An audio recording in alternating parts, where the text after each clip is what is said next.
Hey boys and girls. So today I'm going to do my best to digitally go over the vocabulary spiral review for this week. To make sure you're on the right one, the title of it is CES Third Vocabulary SR10 L4A through D. All right. So I have 5 minutes or less. Bear with me while I rush through this. Question 1 says, read the following sentence. The boisterous crowd was out of control, yelling and throwing things onto the soccer field. What does the word boisterous mean? So this is a pretty big word. Let's do what we normally do. Remember how I always tell you to substitute the word into the sentence to see if it makes sense. So answer choice A says happy. The happy crowd was out of control, yelling and throwing things onto the soccer field. The boys crowd was out of control, yelling and throwing things on the soccer field. The loud crowd was out of control, yelling and throwing things on the soccer field. Or the sports crowd was out of control, yelling and throwing things on the soccer field. So automatically I can mark off answer choice A because it wouldn't be a happy crowd that they're yelling and throwing things. It wouldn't be happy. And the one that really just makes sense that stands out to us would really be loud. The loud crowd was out of control, yelling and throwing things onto the soccer field. So your answer choice is C. All right, question 2 says, the Grand Canyon was so immense that you could barely see the people on the other side.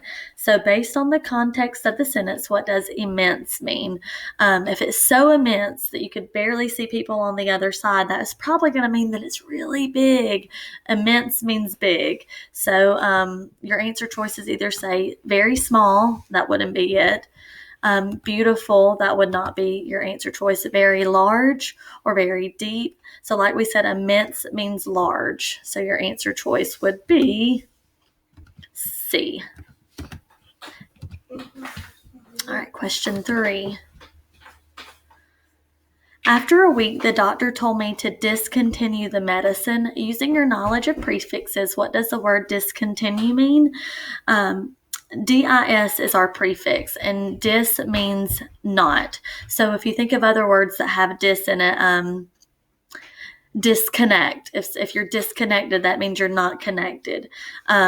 So discontinue would mean not continue. So the only answer choice with the word not in it is B. So that's going to be your answer, not continue. Hopefully you had a chance to read the bundle of sticks. It says, read the sentence from the passage. He said to his oldest son, break it. What does the root word of the oldest mean? So the root word of oldest is obviously old. EST is going to be your suffix. Out of those answer choices, youngest, strong, weak, or longest living, old would best be described as the longest living son. So your answer choice is D. Question 5, the last question.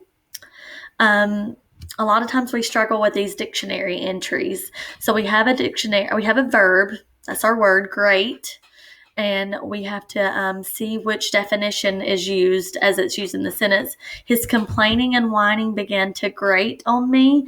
So would that mean to reduce to pieces, to make a grinding sound, to irritate, or to wear away? If someone is complaining and whining, more than likely they're going to irritate you. Irritate just means to bother. So your best answer choice was C. Hopefully I've answered your questions. If you have any additional questions about this spiral, please message me on Dojo or send me a quick email and I will do my best to answer any additional questions. Hope y'all have a great day.